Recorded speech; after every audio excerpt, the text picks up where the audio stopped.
ना सदासि नो सदासि तदानीं नासिद्रजो नो व्योमा परो यत् किमावरीवः कुह कस्य शर्मन्नम्भः किमासीत् गहनं गभीरं सृष्टि से पहले सत नहीं था, असत भी नहीं, अंतरिक्ष भी नहीं, आकाश भी नहीं था। छिपा था क्या, कहाँ, किसने ढका था? उस पल तो अगम अतल जल भी कहाँ था।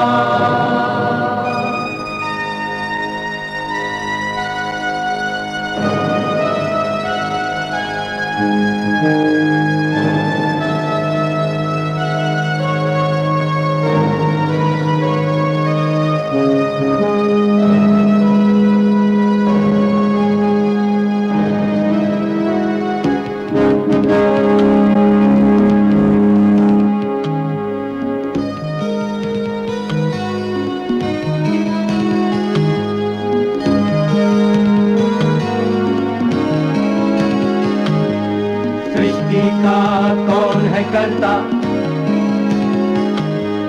करता है वा अकर्ता,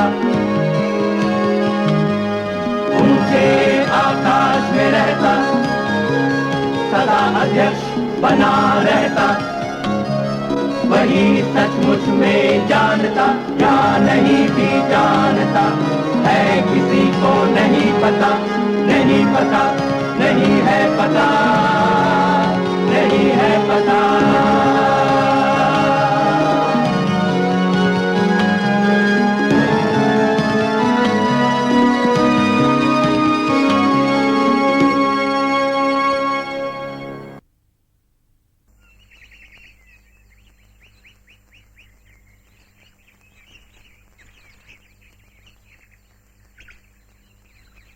इलंगो अडिगल के महाकाव्य शिलापद्दिकारम में कन्नगी और कोवलन एक बार बिछड़ने के बाद फिर से मिले और दोनों ने नए सिरे से जिंदगी शुरू करने का फैसला किया। वो पुहार शहर को छोड़कर मदुरई की ओर निकल पड़े। उनकी एकमात्र पूंजी थी कन्नगी के रत्न जड़े सुहाग के नुपुर। शिक्षाओं का उदाहरण दिया।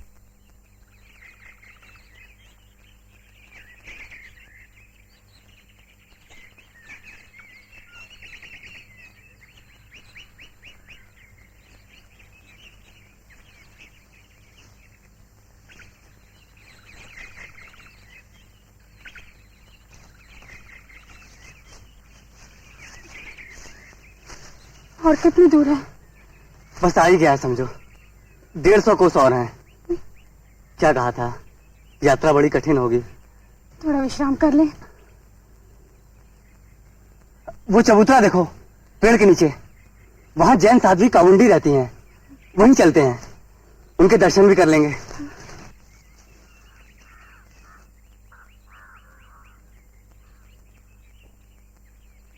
नमस्कारम अम्मा। सुखी रहो, सत्य पथ पर चलो। आपकी आज्ञा हो तो हम थोड़ी देर यहाँ विश्राम कर लें। अवश्य, आओ।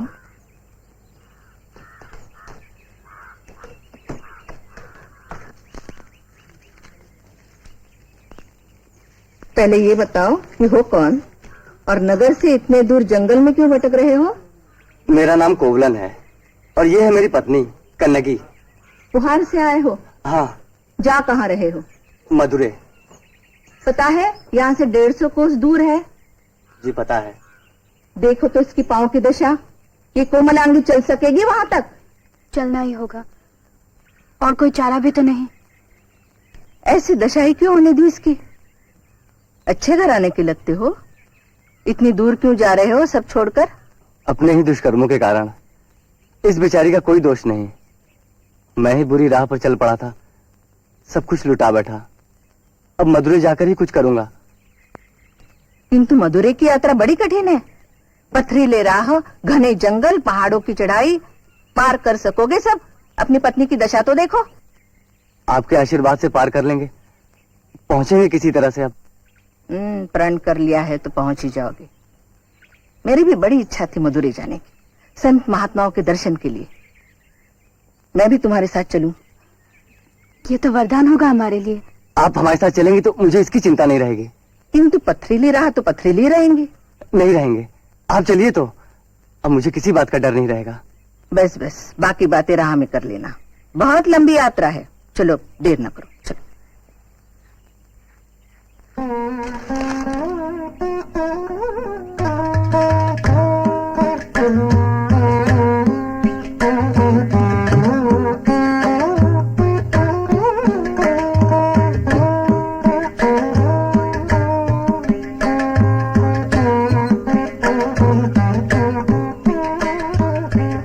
वहां है मंदिरों का नगर श्रीरंगम।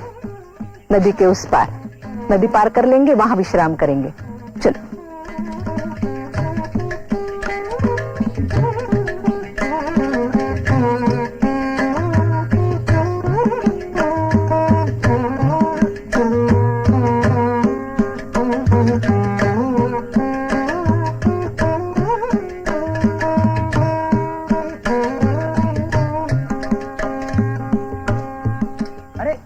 कहाँ चली जाती हो बार बार? यहाँ आओ मेरे पास।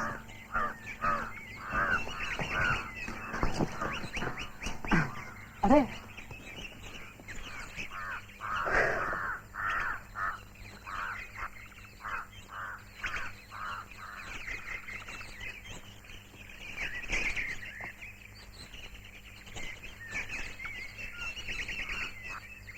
भाग्यवान है।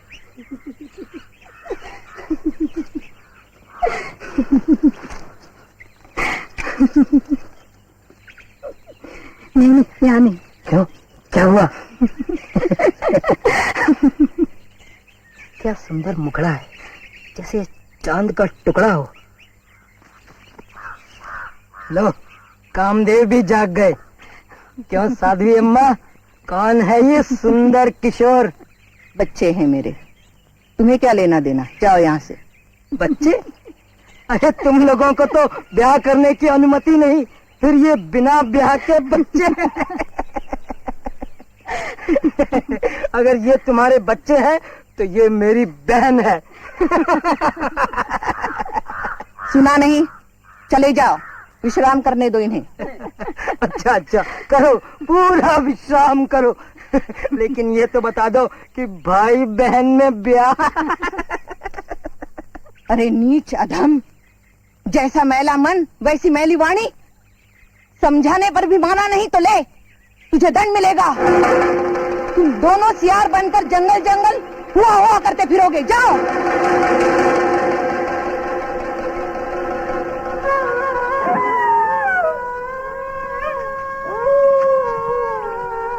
अब वो यहाँ नहीं आ पाएंगे। कितने असभ्य हैं, उनको ये नहीं मालूम कि वो क्या कह रहे हैं और क्या कर रहे हैं। हर बात का मूल्य चुकाना पड़ता है कोवलन। किंतु सियार का जीवन, शाप से उन्हें कब मुक्ति मिलेगी? दया भी आ गई उन पर। 1 वर्ष बाद वापस मनुष्य योनि पाएंगे बस। तो पाप से मुक्ति संभव है।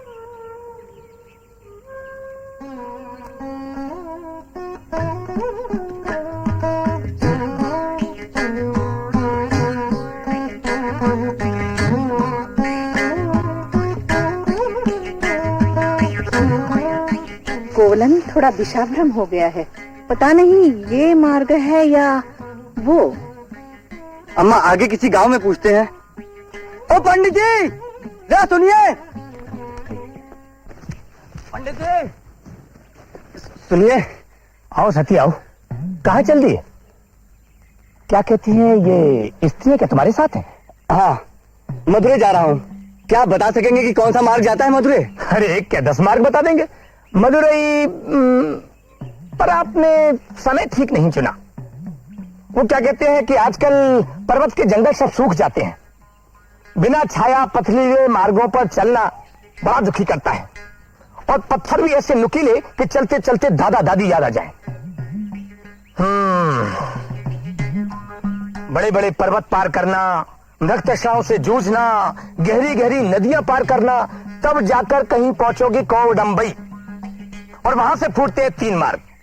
अगर दाईं तरफ का मार्ग पकड़ा तो तपते झलसते जंगल मिलेंगे, पानी की खोज में भटकते हुए हिरन मिलेंगे, बर्बर शिकारियों के खेमे मिलेंगे। उसके आगे चलते जाओ चलते जाओ चलते जाओ, तब कहीं जाकर पहुंचोगे पांड्या के पवित्र पर्वत तिरुमले, समझे? और पर्वत का अगर बायां मार्ग पकड़ा तो वो क्या कहते हैं, सीधे मदुरई। और जो अगर पकड़ा बायां मार्ग तो नीचे के मैदानों को पार करने के बाद वो क्या कहते हैं, पता नहीं क्या कहते हैं। हाँ, भगवान विष्णु का पर्वत मिलेगा। उसके एक सिरे से दूसरे सिरे तक एक सुरंग है, बिल्कुल अंधेरी। अगर हिम्मत करके उसे पार कर गई तो उसके अंत में 3 बड़े ही विचित्र सरोवर मिलेंगे। पहले सरोवर में डुबकी लगाई तो स्वर्ग में बोले जाने वाली देवताओं की भाषा का ज्ञान हो जाएगा, और दूसरे में डुबकी लगाई तो अपने पिछले कर्मों का लेखा जोखा सामने, और तीसरे का नाम है कामना पूर्ति। डुबकी लगाई और जो चाहोगे वही मिलेगा तुरंत। देखा, जो जीवन भर की तप और साधना से दुर्लभ है वो इस रास्ते से कितना सरल है, क्या कहते हैं उसे, पाना। और रहा तीसरा मार्ग, उस पर जाओगे तो सुंदर सुंदर गांव मिलेंगे, कटीले जंगल मिलेंगे। हाँ, एक प्रेत भी मिलेगा, पर चिंता मत करना, वो हालचाल पूछ करके जान ही देता है। और सीधे मदुरई। अब बताओ तुम कौन सा मार्ग चुनोगे? ब्रह्मात्मा, प्रवचन के लिए बहुत बहुत धन्यवाद। सुरंग से गुजरकर अपने ठिकाने पहुंचने की हमारी इच्छा नहीं है, और पूर्व जन्मों के कर्मों का आभास हमें इस जन्म के कर्मों से हो जाता है। जो सत्य मार्ग पर चलता है, जिसके मन में दूसरे के प्रति दया है, प्रेम है, वो क्या नहीं कर सकता। आप अपनी राह जाइए, हम अपना मार्ग चुन लेंगे। वो क्या कहते हैं कि जैसी हरि की इच्छा।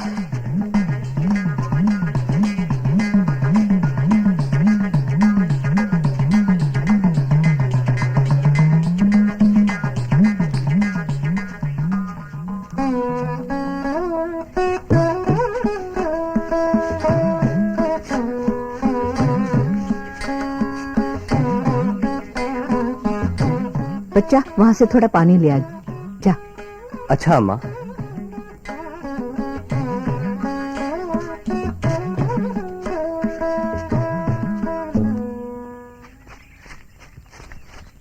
नमस्कार स्वामी,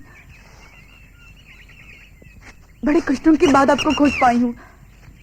माधवी का संदेश लाई हूँ। आपके चले जाने का समाचार सुनते ही वो मूर्छित हो गई, न खाना न पीना, को भवन में बैठी विलाप कर रही है। दया कीजिए स्वामी, वापस चलिए स्वामी, नहीं तो माधवी अक्का अपने प्राण त्याग देगी।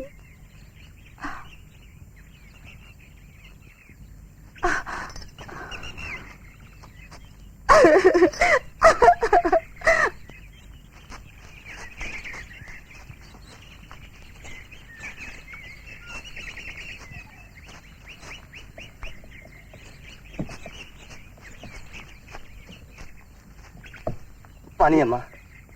करने की पानी पी ले बेटे। तुम्हें क्या हो गया? किसी बागचीते ने दौड़ा लिया क्या? अम्मा, जंगल में बहुत अप्सराएं हैं, उनसे बचकर चला रहा हूँ। अप्सराएं? हाँ अम्मा, ये मंदिर आंखें टको की देवी आई का नगाड़े सुन रहे हो? हाँ, वो लोग यहाँ पहुँचने से पहले हमें यहाँ से निकल जाना चाहिए। अरे नहीं, वो असभ्य अवश्य है, लेकिन हमें कुछ नहीं कहेंगे, डरो नहीं।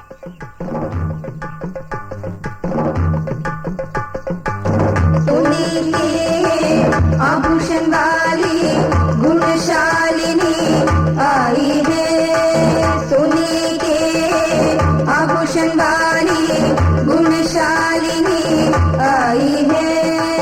रूप सुंदरी वसन मनोहर विजय देवी जैसी तेजोमयी। रूप सुंदरी वसन मनोहर विजय देवी जैसी तेजोमयी। निष्कलंक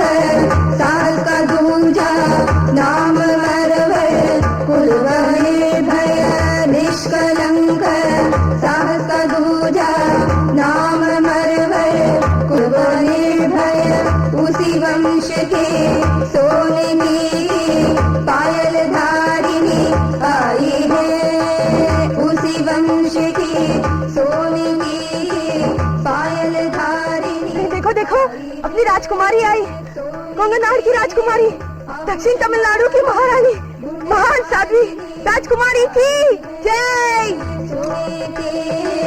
आभूषणवाली गुणशालिनी आई है, उग्र धनुर्धर मरवर कुंभर राजकुमारी आई है, उग्र धनुर्धर मरवर कुंभर राजकुमारी आई है। सोने के आभूषण वाली गुणशालिनी आई है, सोने के आभूषण वाली गुणशालिनी आई है, सोने के आभूषण वाली गुणशालिनी आई है, सोने के आभूषण वाली गुणशालिनी। राजकुमारी जी, कैसा लग रहा है? अम्मा, कन्नगी अब और धूप नहीं सह पाएगी, तो हम रात में ही यात्रा करें। सुना है पांड्या राज्य में रात में भी जंगल की यात्रा सुरक्षित है।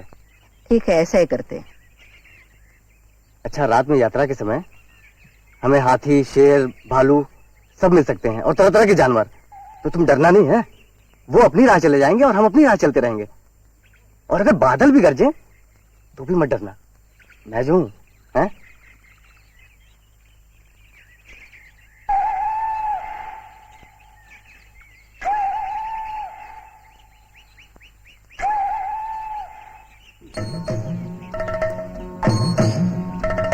जय जय शिवसुत मुरुगन, तेरी लीला अपरंपार। जय जय शिवसुत मुरुगन, तेरी लीला अपरंपार।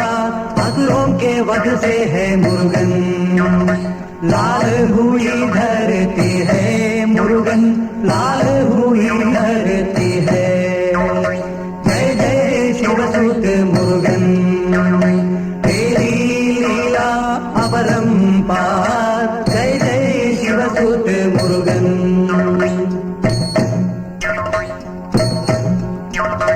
गजदंतों से तीर नोक से लाल धार झरती है, गजदंतों से तीर नोक से लाल धार झरती है। तू विजयी है, काल जयी है, तेरी शक्ति अपार, तेरी शक्ति अपार। जय जय शिवसुत मुरुगन, तेरी लीला अपरंपार। जय जय शिवसुत। आप पुहार के कोवलन हैं? जी। आपका परिचय?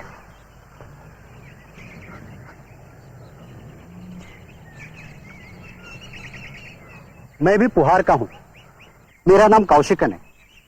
बहुत दिनों से आपको खोज रहा हूं। मुझे? हाँ। क्यों? आपके माता पिता बहुत दुखी है। आपके इस तरह चले जाने का उनको कुछ कारण तक पता नहीं। और माधवी, अगर माधवी ने आपको भेजा है तो आपने बेकार तकलीफ की। मैं पुहार वापस जाने वाला नहीं। एक पत्र तो पढ़ लीजिए। मेरे देवता को दासी माधवी का प्रणाम। प्राणनाथ, दासी बहुत दंड भोग चुकी, अब तो क्षमा कर दीजिए। ऐसा भी मैंने क्या अपराध किया था कि सहसा अपने नगर ही छोड़ दिया, अपने पूज्य माता पिता को भी नहीं बताया। ऐसा क्यों किया? प्राणों से भी प्रिय स्वामी, आप दयालु हैं, सहृदय हैं। पूरा विश्वास है कि दासी को क्षमा मिल जाएगी और आप वापस आकर मेरी जिज्ञासा शांत करेंगे। आपकी प्रतीक्षा में चरणों की दासी माधवी। भाई कौशिकन, आप पुहार वापस चले जाइए और मेरे माता पिता को मेरा प्रणाम कहिएगा और ये पत्र भी उन्हें दे दीजिएगा, जिससे उनकी जिज्ञासा शांत हो जाएगी। आप वापस नहीं लौटेंगे? नहीं, मुझे मदुरै जाना है। अब यहाँ से कितनी दूर है मदुरै? दूर? ये तो यहीं है। अच्छा, नमस्कार।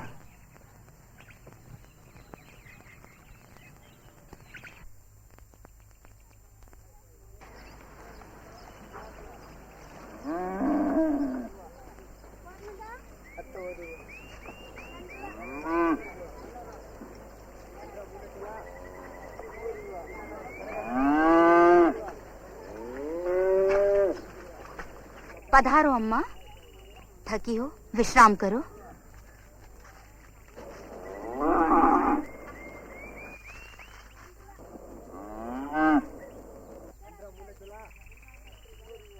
प्यास लगी है? लो, दूध पियो।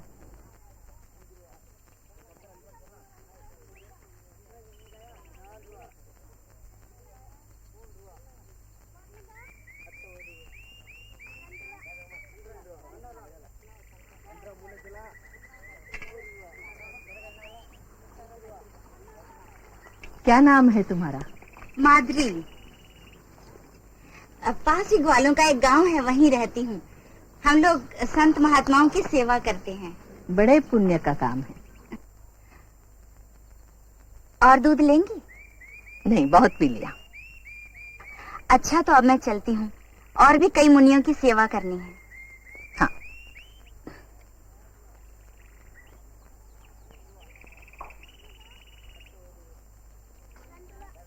अम्मा, मैं नगर जाकर तुरंत काम शुरू करना चाहता हूँ। धीरज रखो, अभी तो तुम यहाँ पहुँचे हो। लेकिन हम यहाँ अपना समय नष्ट कर रहे हैं। इसके विषय में सोचो, थकी है बेचारी। इस बेचारी की हालत देखकर ही तो मैं जल्दी मचा रहा हूँ। मेरे कारण इसको कितने कष्ट उठाने पड़े। जितनी जल्दी दूर हो जाएं, उतना ही अच्छा है। तुम्हें सावधान कर दूं कोवलन, पिछले जन्मों में तुमने जो पुण्य कमाए थे अब शून्य हो चुके हैं। अब तुम्हें दुर्भाग्य से जूझने के लिए तैयार होना चाहिए। मनुष्य जो बोता है वही काटता है, और दुर्भाग्य आने पर स्वयं के अज्ञान से निर्मित दुख के सागर में शरण नहीं मिलती। भाग्य में जो लिखा है वो तो होकर ही रहेगा अम्मा, इसीलिए यहाँ आया हूँ। मुझे अपनी नहीं, कन्नगी की चिंता है। आप मेरी चिंता न करें। कैसे न करूं? कोवलन, तुम्हारे अनुमान से अधिक शक्ति है इसमें। तुम्हारा सौभाग्य है कि सुख में और तुम्हारे कमाए हुए दुख में भी ये साथ निभा रही है। मैं इसका आभारी हूँ अम्मा।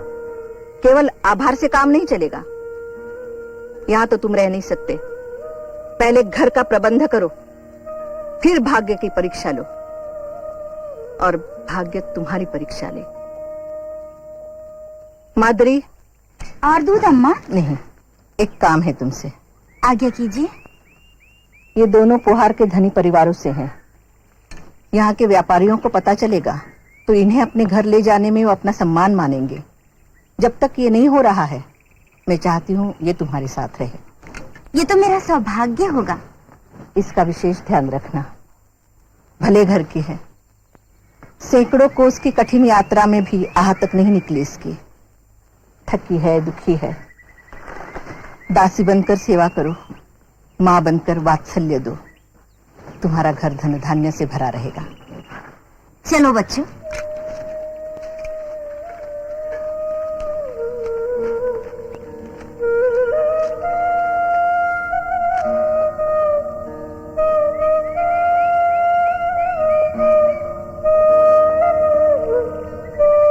अब कहने को कुछ भी शेष नहीं है।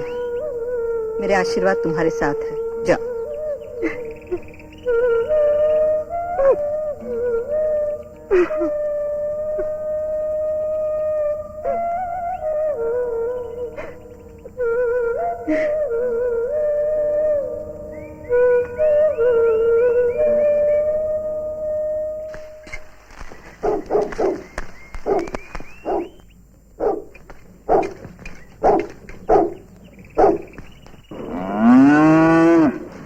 हयाई, इधर आ। ये मेरी बेटी है, तुम्हारे साथ रहेगी, तुम्हारी सेवा करेगी। इसे अपना ही घर समझो और जब तक जी चाहे रहो। हम आपके बहुत आभारी हैं। आओ आता।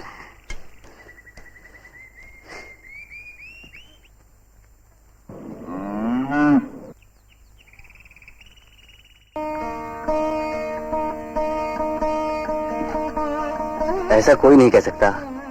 कितनी कठिन यात्रा करके आज ही आई हो,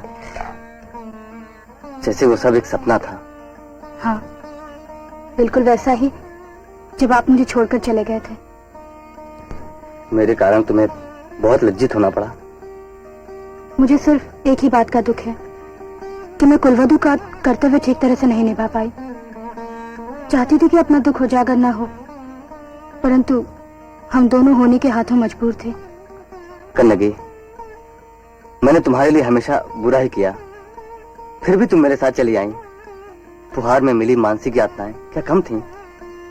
जो इतनी कठिन यात्रा पर मेरे साथ चल दी, क्या सोचकर? जबकि सब कुछ अनिश्चित है, जीवन, भविष्य।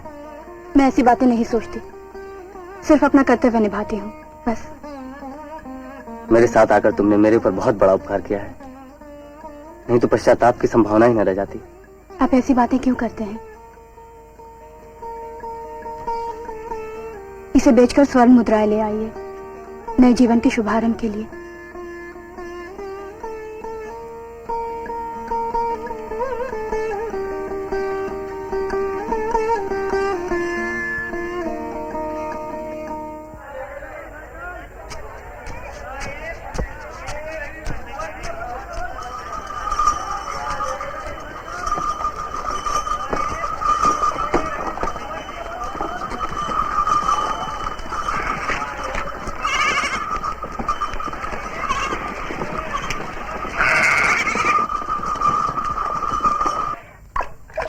आप कुछ बताइए अपने घर के बारे में। फुहार वाला घर कहाँ? वो तो एक विशाल भवन था, बहुत बड़ा, बहुत ऊंचा। इनके पिताजी ने खास हमारे लिए बनवाया था। बहुत ऊंचे ऊंचे और बड़े बड़े द्वार थे और उन पर बकरी, मोर, हंस, गाय, भैंस सभी बने थे। और ऊंचा तो इतना था कि अटारी पर खड़े हो जाओ तो सारा फुहार नगर दिखता था। अच्छा, इतना अच्छा घर छोड़ क्यों दिया? भाग्य में मदुरई जो लिखा था। हमारा मदुरई भी बहुत अच्छा है, बहुत बड़ा, बहुत सुंदर। हमारे राजा के न्याय की चर्चा तो दूर दूर तक है, तुम्हें यहाँ बहुत अच्छा लगेगा।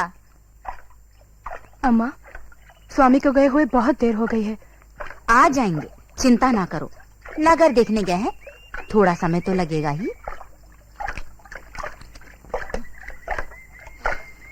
ऐसी उतावली अच्छी नहीं। अम्मा, मक्खन बन ही नहीं रहा। अब शकुन, हे भगवान, क्या होने जा रहा है?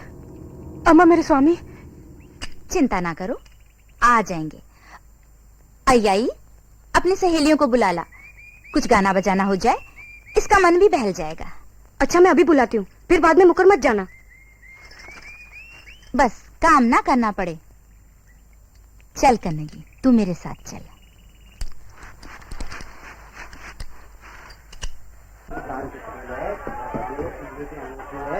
ये गले का कंठमाला नया नमूने का आया है और ये कान के झुमके भी नए हैं। अब अपनी पसंद से जो लेना है वो लो। देखो भाई, जो लेना है लो।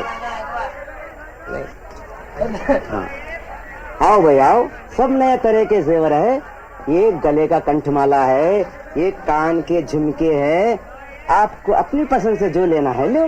लेना नहीं है मुझे, बेचना है। जड़ाऊ पायल है सोने की। बेचना है? हाँ। अच्छा, सामने राजश्री सोनार है, वो उसके यहाँ दिखा देना, शायद वो ले लेगा। अच्छा, धन्यवाद। अच्छा, देखो क्या चाहिए आपको? ये चाहिए? अच्छा, ये। अच्छा, और?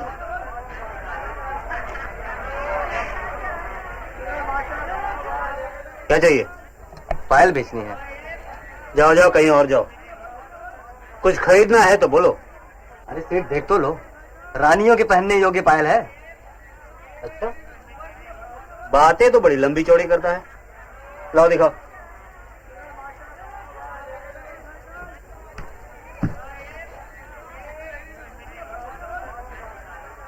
ये देखो।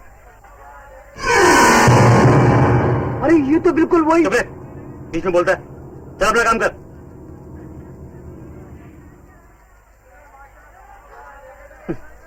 ये तो सचमुच रानियों के पहनने योग्य हैं। मैं महाराज से बात करूंगा, चाहेंगे तो महाराज अपनी रानी को उपहार देंगे। वैसे भी मैं महाराज से मिलने ही जाने वाला हूं। तुम वहां रुक जाना, मैं अभी आता हूं। जल्दी आइए। हाँ, बस अभी गया और आया। अच्छा, नमस्कार। मूर्ख, मरवाएगा। फिर कभी बीच में बोला तो मुंह सिला दूंगा। और वो पायल तो बिल्कुल रानी की पायल जैसी है जो हमने चुराई थी। अब क्या करें? महाराज के सर पर शक का जो भूत सवार है उसे जो उतारना है, बस मैं अभी आया।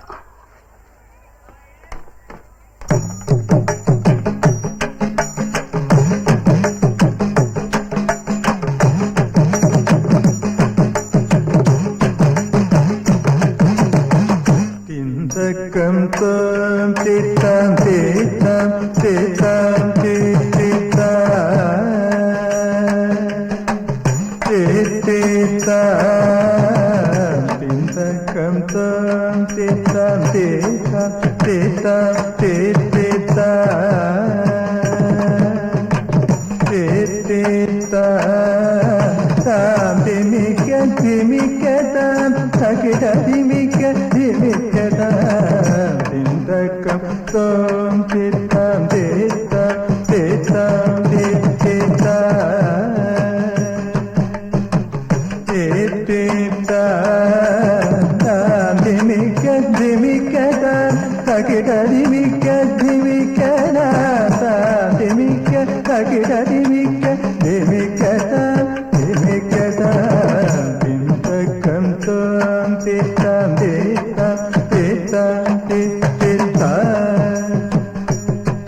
कितना गंदा नृत्य कर रही है। अब कवियों को बुलाइए ना। अच्छा तो कर रही है, इसकी मुद्राएं देखो, अभिनय देखो, वाह।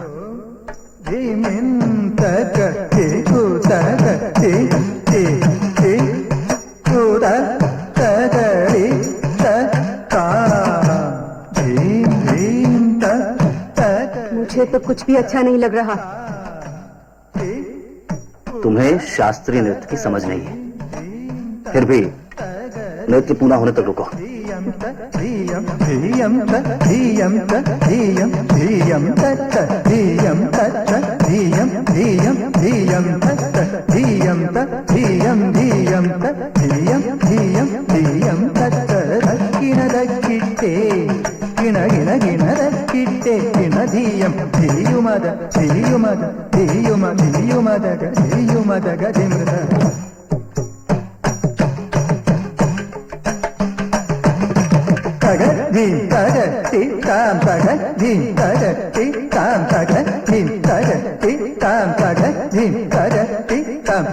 मेरा सर दुख रहा है, क्षमा कीजिए।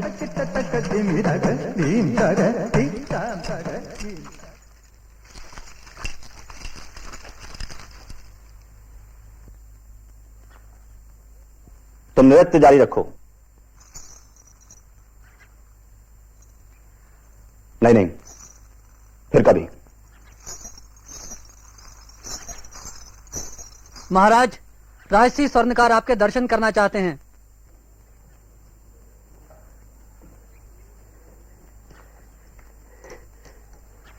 महाराज, महाराज, एक खास खबर है महाराज। कहो, क्या बात है? वो चोर मिल गया महाराज, जिसने हमारी महारानी जी की पायल की चोरी की थी। पकड़ा गया? अभी नहीं। क्यों? तो फिर उसे स्वर्ण पदक देना है क्या? बात यह है महाराज कि मेरे लिए उसे पकड़ पाना संभव नहीं है, बहुत ही खतरनाक है। अगर कुछ सैनिक मेरे साथ चलें तो। जाओ, 2 सैनिक अपने साथ ले जाओ। यदि उसके पास पायल मिल गई तो उसे मारकर पायल वापस ले आओ। जी, जी महाराज, जी। पायल मिलने से रानी को बहुत खुशी होगी।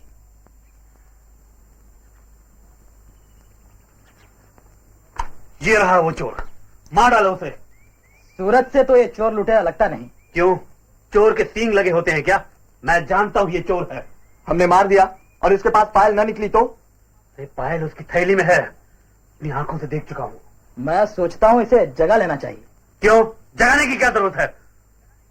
अरे, आप आ गए। थका हुआ था इसलिए थोड़ी नींद लग गई थी। क्या कहा महाराज ने? इन लोगों को भेजा है।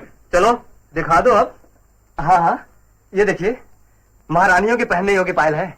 अब तो तसल्ली हो गई। ये वही पायल है जो मैंने महारानी के लिए बनाई थी, और चोर भी सामने है। चोर? मैं तोड़ रही हूँ ये पायल मेरी पत्नी की अलग है। मैं तोड़ रही हूँ, ये मुझे बताना। मैं तोड़ रही हूँ, ये मुझे बताना। क्या हुआ महारानी?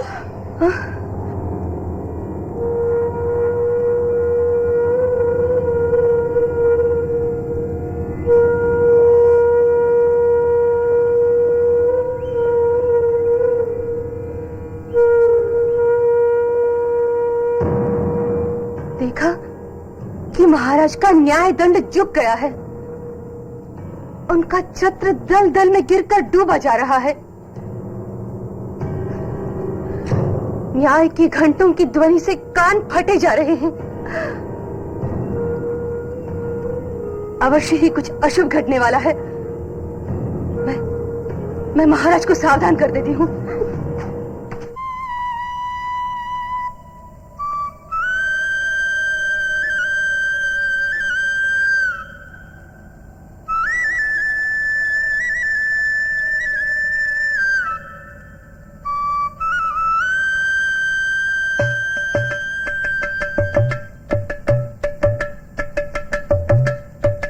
मायावन चलाए गुलेल हो,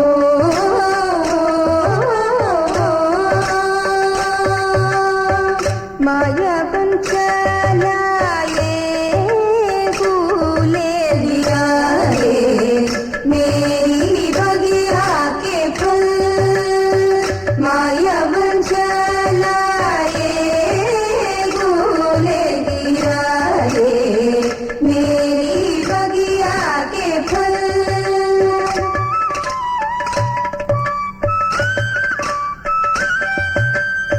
पर के न माने वो दाड़िल गिराए, दाड़िल गिराए, नींबू गिराए, अनानास गिराए, अनानास गिराए, छोड़ी न अम्बिया के दल गिराए मेरी बगिया के फल। मायावन चलाए गुलेल गिराए मेरी बगिया के फल।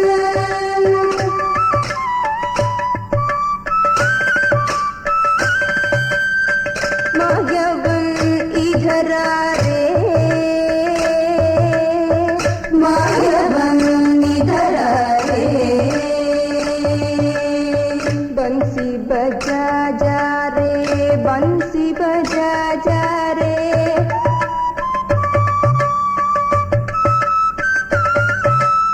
सिपाही ने मार डाला।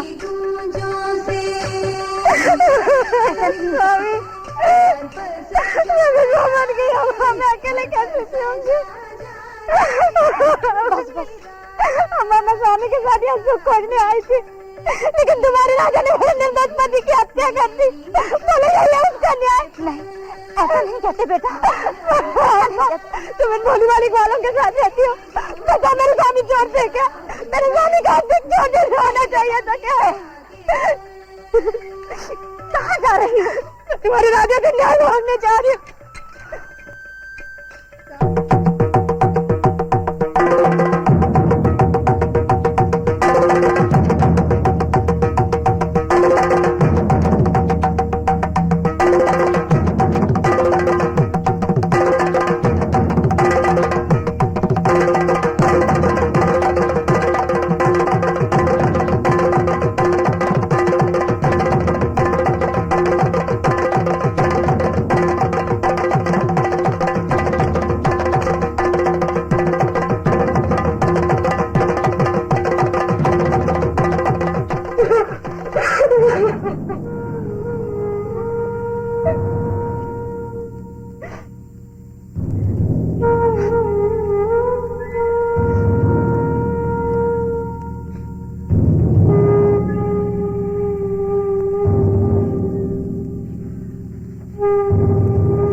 रखवा ले। जाकर कह दो अपने राजा से कि एक स्त्री, एक विधवा अपने पायल से उनके पापों का गला फोड़ने आई है। जाओ जाओ।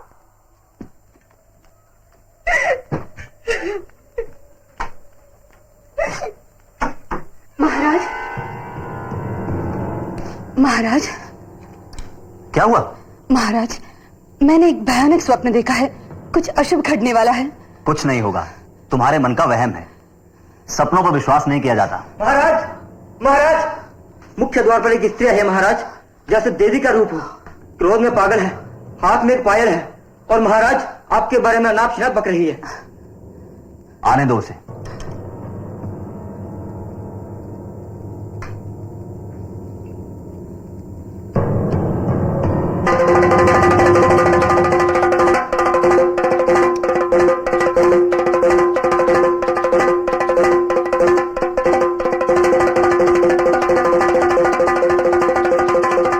कौन हो तुम? क्या चाहती हो? न्याय चाहती हूँ तुझसे। न्याय ही मिलेगा। कहो क्या बात है? मैं हूं कन्नगी, चोला राज्य की राजधानी पुहार की रहने वाली। वहीं एक धनी व्यापारी का पुत्र भी रहता था। भाग्य चक्र उसे तेरे नगर ले आया। उसने सोचा था यहां आकर व्यापार करेगा, अपना भविष्य बनाएगा। परंतु जब वो स्वर्णकार के पास ये पायल बेचने गया तो तेरे सैनिकों ने उसकी हत्या कर दी। मैं उसी की पत्नी हूं, अब उसकी विधवा। तूने मेरे पति की हत्या की है, मुझे विधवा बनाया है। बोल, यही है तेरा न्याय? मैंने तो न्याय ही किया है। एक चोर को, एक अपराधी को दंड देना न्याय ही तो है। उसने महारानी की पायल चुराई थी। नहीं, वो पायल मेरी थी। इसका क्या प्रमाण है तुम्हारे पास? मेरी पायल में रत्न भरे हैं। और तुम्हारी पायल में? मोती।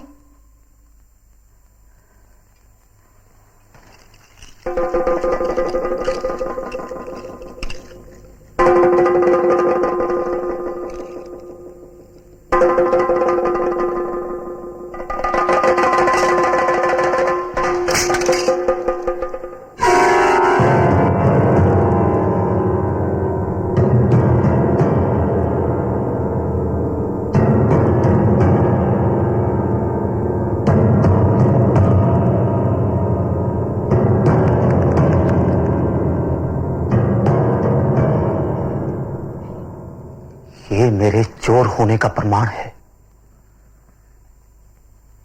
एक स्वर्णकार की बातों में आकर किसी निर्दोष की जीवन लीला समाप्त कर देना ठीक नहीं है।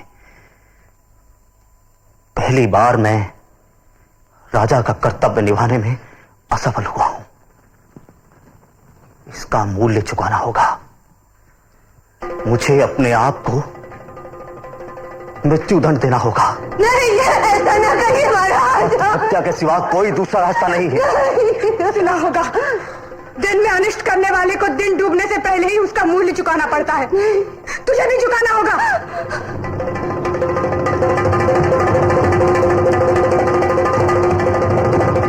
मैं इस नगर और इस राजा को मिटा कर रख दूंगी, भस्म कर दूंगी, सर्वनाश हो जाएगा।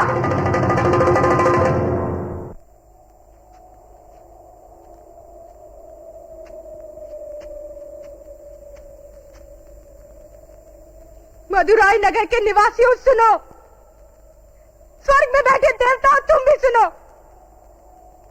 मैं श्राप देती हूं, इस नगर का सर्वनाश हो।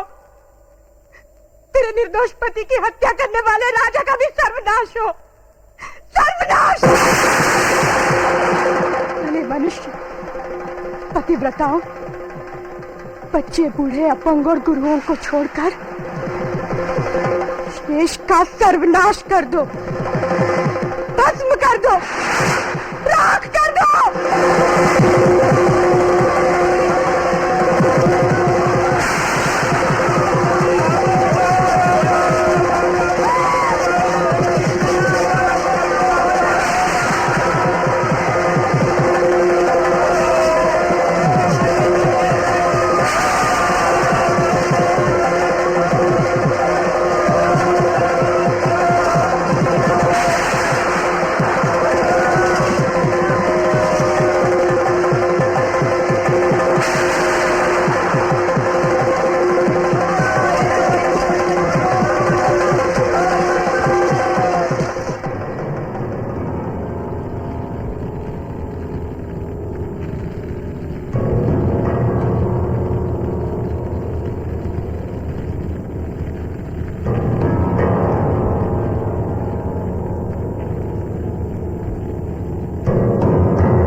मदुरई शहर के खाक हो जाने के बाद कन्नगी चेरा राज्य के पहाड़ी जंगलों में भटकती हुई पहुंची।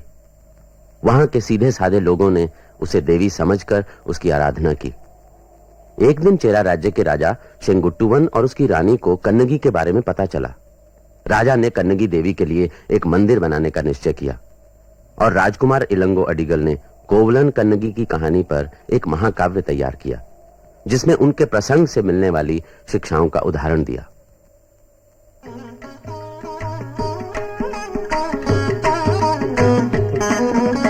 धर्म पंथ को त्याग नृपति जब जलते राह चलता है। धर्म पंथ को त्याग नृपति जब जलते राह चलता है। प्रभु का कोप मौत बन करके आग उगलता है। प्रभु का कोप मौत बन करके आग उगलता है। पावन भक्ति की निष्ठा को करो सदा तुम वंदन। करो सदा तुम वंदन। भाग्य अधे का रहता पर कर्मों का फल मिलता है। कर्मों का फल मिलता है। कर्मों का फल मिलता है।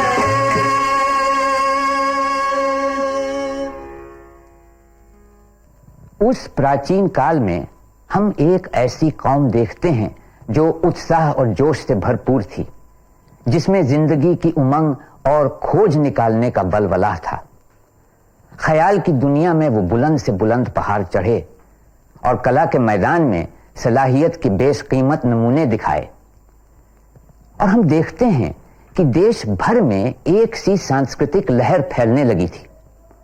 उत्तर और दक्षिण इस साहस भरी मुहिम में शामिल हो गए, एक दूसरे से प्रेरणा लेते हुए।